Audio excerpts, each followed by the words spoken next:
Hey guys, welcome back to Limited Productions.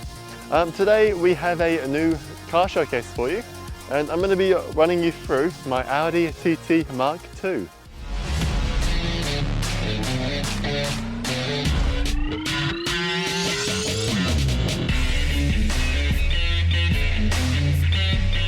Okay, so you'll normally see me, well, you won't see me because I'm behind the lens. I'm normally the cameraman for Limited Productions here, but I've got Daniel stepping in, and now I can run you through my Audi TT. So you might have seen a few videos ago a link on the top right hand corner for when we did the video detailing how to detail your car. And that Alfa Romeo that we're using the example there was mine, but I've since moved on to bigger, well, smaller and better things, and maybe hopefully just a little bit more reliable. However, I don't have my hopes up because it is still a European car. So I have already had to pop a bonnet and replace parts on this thing, having owning it for 4 weeks.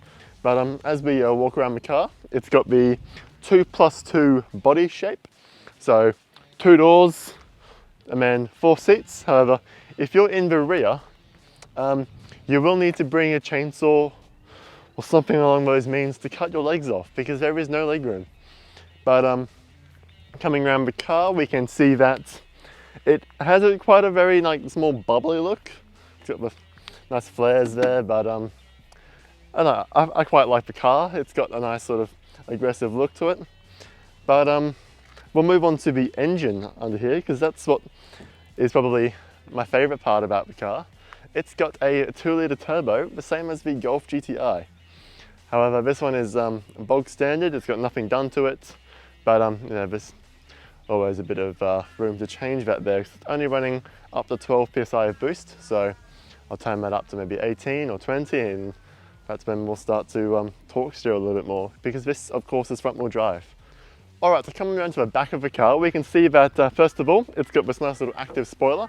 So this deploys when you're going over 120 and retracts at 80. However, there is a nice little manual button in there, so coming around town and you can pop it up whenever you see fit. But popping the boot here, we can see that it's a lift back style, so holds all your camera equipment in my needs anyway. It's got plenty of room, but if that isn't enough, these seats fold down flat, which is fantastic. Look at all that storage. So moving around to the interior, so it's frameless doors, which are always very nice, and they open very wide actually, which is quite nice as well. Having a look at the interior, we can see that we have the flat bottom steering wheel, and it's quite a nice little cream interior. The problem is with the cream, of course, is it gets dirty very quick, but that's okay, you just gotta wash it all the time. It shares the same flat bottom steering wheel, the same aircon cluster, and the aircon vents with the Audi R8 Gen 1, which of course is very cool since this came out a year beforehand. It's got the 6-speed manual instead of the 6-speed dual clutch option. The manual is quite nice, it's very snappy, it feels great to drive.